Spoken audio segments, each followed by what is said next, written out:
Positive charge है, एक negative charge है।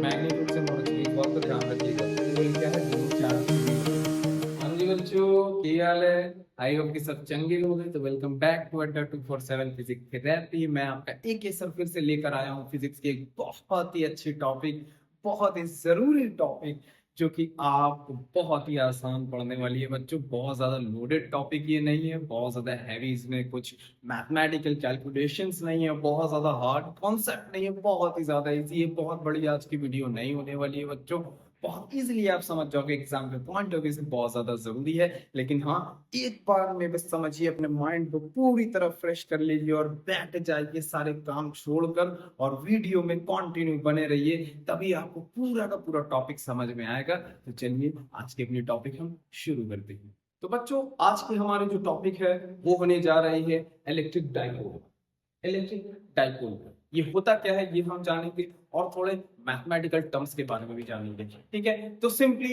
इलेक्ट्रिक डाइपोल दो चार्जेस का एक सिस्टम होता है। मान लीजिए ये मेरे हाथों में एक पॉजिटिव चार्ज है, एक निगेटिव चार्ज है। इन दोनों के बीच में कुछ ना कुछ डिस्टेंस है बच्चों, है ना? कुछ ना कुछ डिस्टेंस है। तो ये जो सिस्टम अभी बना हुआ है पॉजिटिव और निगेटिव चार्ज का, इसी सिस्टम को हम क्या कहते हैं? ये जो सिस्टम अभी बना हुआ है, ये कि पॉजिटिव है कि निगेटिव चार्ज, इसी सिस्टम को हम क्या नाम देते हैं? Electric dipole. ठीक है, तो सिंपली एक ऐसा सिस्टम जहां पर एक चार्ज पॉजिटिव हो और एक चार्ज निगेटिव हो बच्चों, और इनके बीच में कुछ सर्टेन डिस्टेंस हो, मतलब सर्टेन, बहुत ज्यादा भी ना हो, बहुत एकदम पास में भी ना हो। ठीक है, सर्टेन कुछ डिस्टेंस हो, और साथ ही साथ में दोनों के चार्ज का अमाउंट सेम होना चाहिए। अगर इसके पास पॉजिटिव चार्ज है, इसके पास नेगेटिव चार्ज है, बट मैग्नीट्यूड में सेम होना चाहिए। अगर इसके पास पॉजिटिव 10 कूलॉम का चार्ज है, तो इसके पास नेगेटिव 10 कूलॉम का चार्ज होना चाहिए। तभी आप इस बने सिस्टम को आप क्या कहोगे बच्चों? इलेक्ट्रिक डाइपोल कहोगे।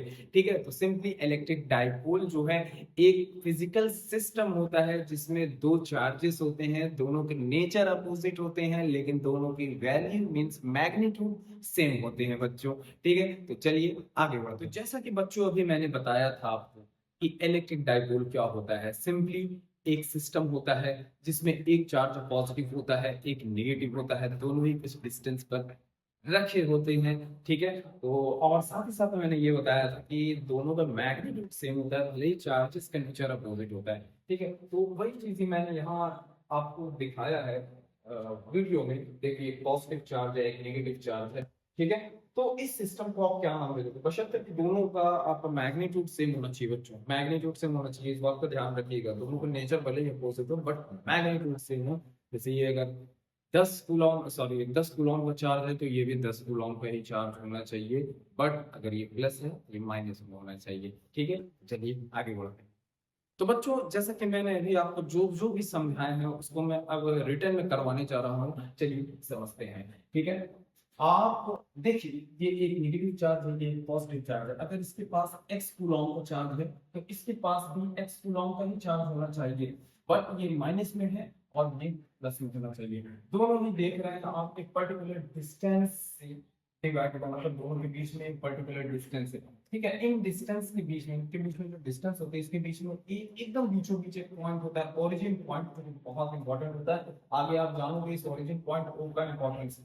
ठीक है, तो ये एक चार्ज, ये दूसरा चार्ज, दोनों के नेचर अपोजिट बट दोनों के मैग्नीट्यूड सेम, एंड दोनों के बीच में एक फिक्स्ड डिस्टेंस है। ठीक है, इसी सिस्टम को आप क्या कहते हो? इसी सिस्टम को आप कहते हो बाबू इलेक्ट्रिक डाइपोल। ठीक है, एक तो लिखा हुआ है इक्वल मैग्नीट्यूड के होते हैं और अपोजिट नेचर के होते हैं, ये लिखा गया है। एक इक्वल मैग्नीट्यूड, तो वो बात ध्यान रखना, एक ऐसा चार्जेस का सिस्टम जिसमें इक्वल मैग्नीट्यूड ऑफ चार्जेस होता है, इक्वल मैग्नीट्यूड ऑफ चार्जेस होता है बच्चों। ठीक है, याद रखिएगा। और दूसरी बात इसमें याद रखिएगा कि अपोजिट नेचर ऑफ चार्जेस होता है, अपोजिट नेचर ऑफ चार्जेस होता है। इसी सिस्टम को हम कहते हैं इलेक्ट्रिक डाइपोल। चलिए मैंने क्या लिखवा रखा है, देखिए, a physical system क्या होता है बच्चों? एक physical system of two charges having the same magnitude. ठीक है, एक ऐसा फिजिकल सिस्टम जिसमें दो चार्जेस तो होते हैं, बट दोनों का मैग्नीट्यूड बच्चों सेम होता है। क्या होता है? दोनों का मैग्नीट्यूड दोनों का सेम होता है, but opposite nature.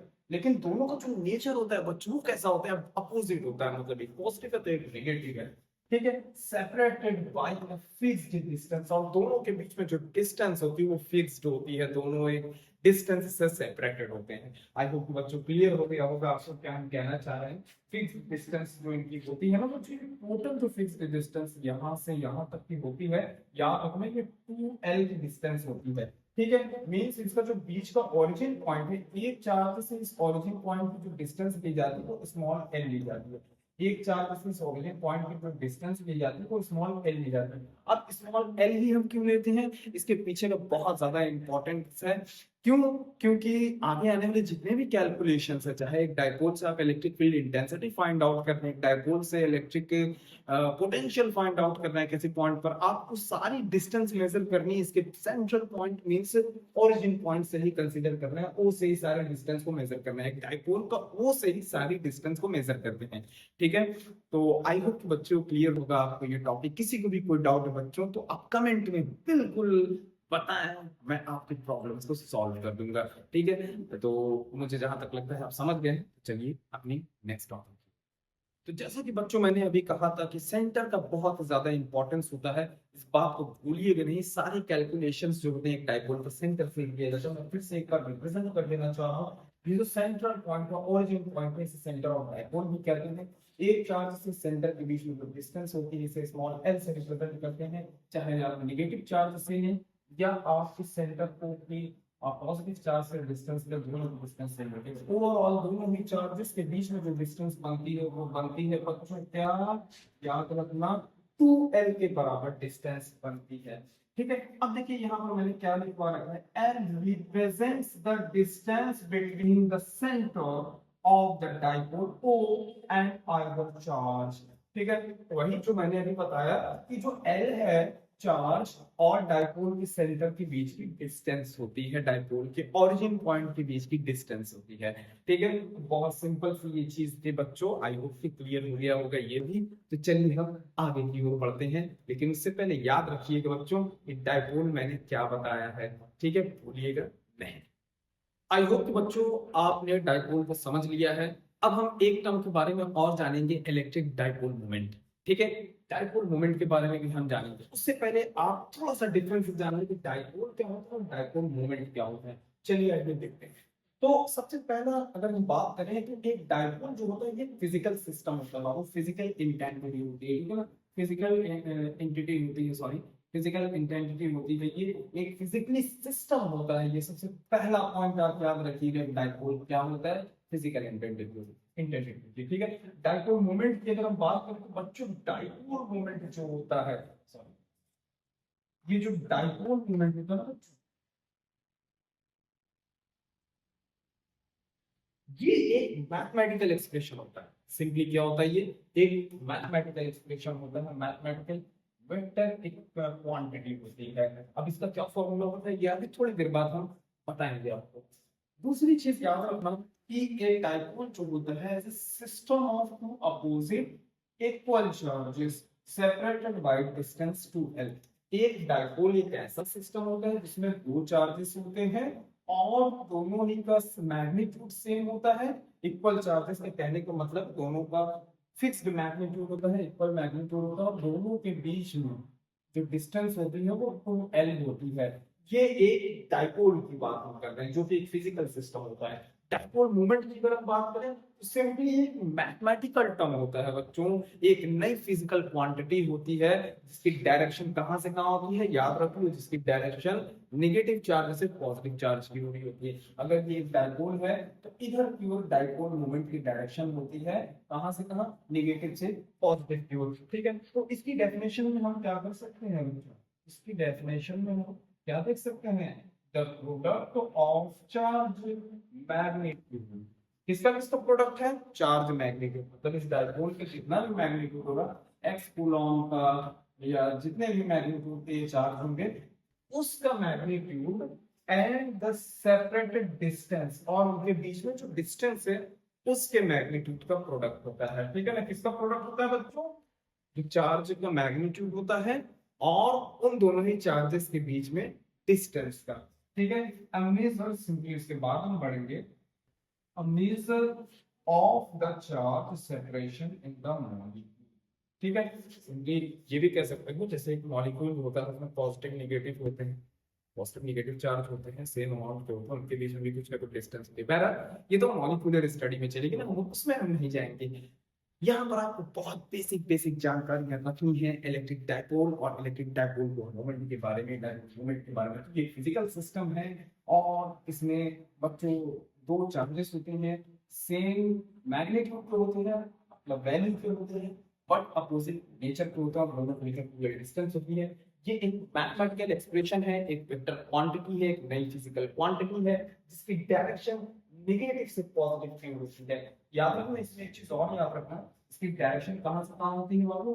Negative charge to positive charge, negative charge to positive charge, positive charge. याद रखिएगा बच्चों कि जो डाइपोल मोमेंट की डायरेक्शन कहां से कहां होती है? Negative charge to positive charge. कभी मत भूलिएगा, और ये एक वेक्टर क्वांटिटी होती है, इस बात का ध्यान रखिएगा। वेक्टर क्वांटिटी होने का मतलब ही ये होता है कि इस क्वांटिटी में कुछ ना कुछ डायरेक्शन होगी, और ये डायरेक्शन कहां से कहां है? ये डायरेक्शन है नेगेटिव से पॉजिटिव की ओर। ओके, तो आई होप कि आप समझ गए होंगे। तो चलते हैं अपने नेक्स्ट टॉपिक। तो जैसा कि बच्चों अभी थोड़ी देर पहले हमने जाना इलेक्ट्रिक डाइपोल मोमेंट के बारे में, हमने कहा कि एक मैथमेटिकल एक्सप्रेशन है, मैथमेटिकल फॉर्मूला है, उसी को हम यहाँ देखेंगे। आप देख सकते हैं इलेक्ट्रिक डाइपोल मोमेंट P से रिप्रेजेंट किया जाता है। किससे रिप्रेजेंट किया जाता है? हमेशा याद रखिएगा बच्चों, P से रिप्रेजेंट किया जाता है। Dipole moment is always represented by P। Dipole moment is always represented by P।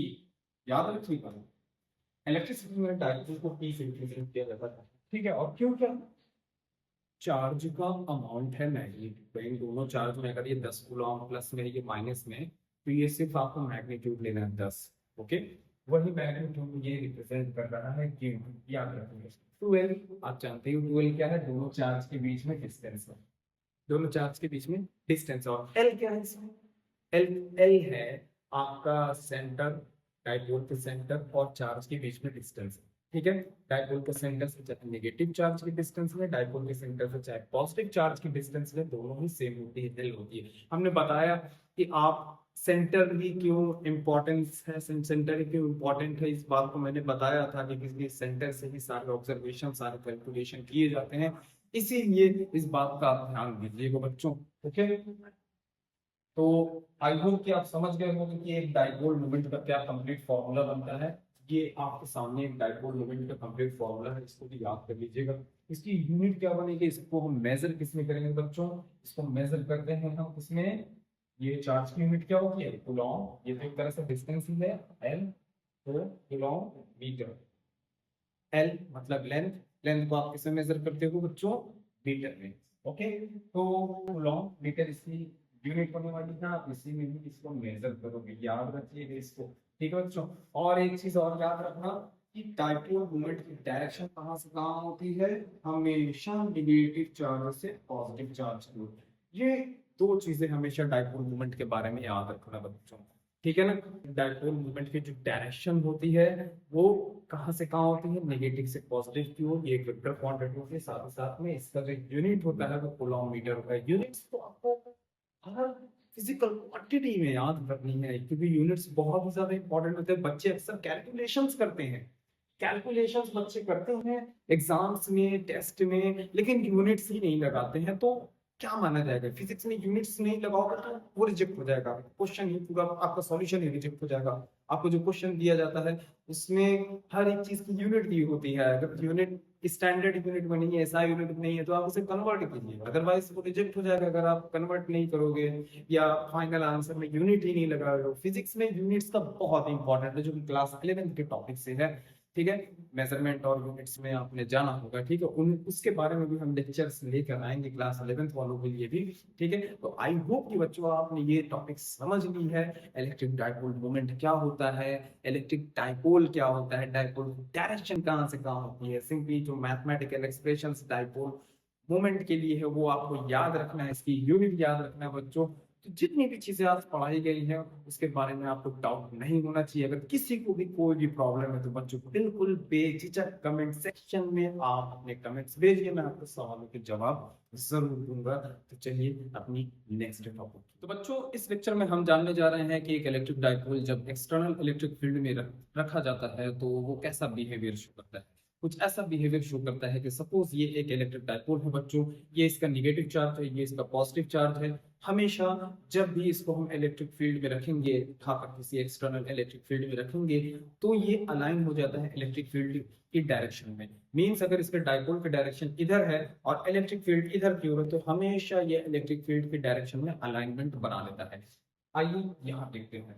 Suppose ये इलेक्ट्रिक डाइपोल है जिसके डाइपोल मोमेंट की direction negative to positive charge की ओर है, ठीक है। और ये रखा हुआ है एक एक्सटर्नल इलेक्ट्रिक फील्ड में जिसकी डायरेक्शन ये मैंने रिप्रेजेंट कर दी, इधर से इधर की ओर है इसकी डायरेक्शन, ये इलेक्ट्रिक फील्ड की डायरेक्शन, ठीक है। ये डाइपोल पिक्चर रखा हुआ है, ठीक है। थोड़ी ही देर में ये डाइपोल के हम ऑटोमेटिक अपने आप घूम जाएगा और इसका ये जो नेगेटिव चार्ज इधर है ये इधर आ जाएगा और इसका ये जो पॉजिटिव चार्ज है ये इधर की ओर आ जाएगा, ठीक है। मींस ऐसे ये डाइपोल जाएगा और इसके डाइपोल मोमेंट की डायरेक्शन इधर हो जाएगी, नेगेटिव टू पॉजिटिव, मतलब कि इलेक्ट्रिक फील्ड की भी डायरेक्शन हो जाएगी।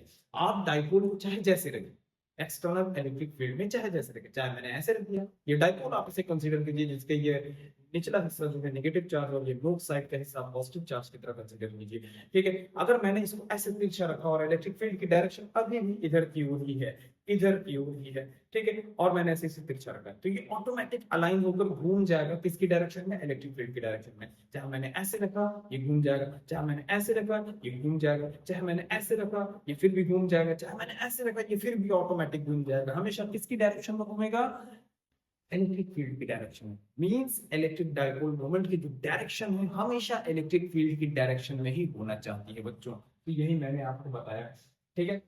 आइए ये देखते हैं क्या लिखा हुआ है। Context mode, real world application में अगर देखें, this acts as a direct measure of the separation of positive and negative electrical charges within a molecule, ठीक है। इसकी हेल्प से हम पॉजिटिव और नेगेटिव चार्ज, किसी मॉलिक्यूल में पॉजिटिव और नेगेटिव चार्ज के बीच के सेपरेशन का कैलकुलेशन भी कर सकते हैं। ये सब प्रोसेस जो है हायर स्टडी में है, फिलहाल अभी आपके स्टैंडर्ड में नहीं है, ठीक है, और ना ही अभी ये प्रैक्टिकल हमें करना है। फिलहाल आपको ये जानना है कि भाई इसका जो है इसकी हेल्प से जो है मॉलिक्यूल्स के बीच की डिस्टेंस, मॉलिक्यूल्स और जो चार्जेस हैं पॉजिटिव और नेगेटिव के बीच की डिस्टेंस भी मेजर कर सकते हैं बच्चों, ठीक है। तो आई होप ये टॉपिक आपको क्लियर हो गया होगा कि एक इलेक्ट्रिक डाइपोल एक electric field external electric field में जाने पर कैसा बिहेव करता है। सिंपली इतना याद रखना कि जब भी किसी डाइपोल को हम इलेक्ट्रिक फील्ड में रखते हैं, एक्सटर्नल इलेक्ट्रिक फील्ड में रखते हैं, तो वो हमेशा कोशिश करता है कि वो इलेक्ट्रिक फील्ड की डायरेक्शन में अलाइन हो जाए, उसका डाइपोल मोमेंट हमेशा इलेक्ट्रिक फील्ड की डायरेक्शन में हो जाए। ओके, तो आई होप कि बच्चों आप सभी को ये टॉपिक भी क्लियर हो गई होगी। किसी को भी कोई भी डाउट हो बिल्कुल वो कमेंट सेक्शन में पूछ सकता है, मैं आपके सवालों को जवाब दूंगा, आपके डाउट्स क्लियर कर दूंगा। अच्छे से पढ़िए बच्चों, किसी को अगर डाउट रह गया है तो फिर से वीडियो को पीछे करके देखिए, ठीक है, आपको बिल्कुल समझ में आने वाला है, कोई प्रॉब्लम नहीं होने वाली है। कोई भी डाउट हो आप पूछिए। बाकी आपकी पढ़ाई के लिए, आपके फ्यूचर के लिए, आपके बोर्ड्स एग्जाम्स के लिए ऑल द बेस्ट।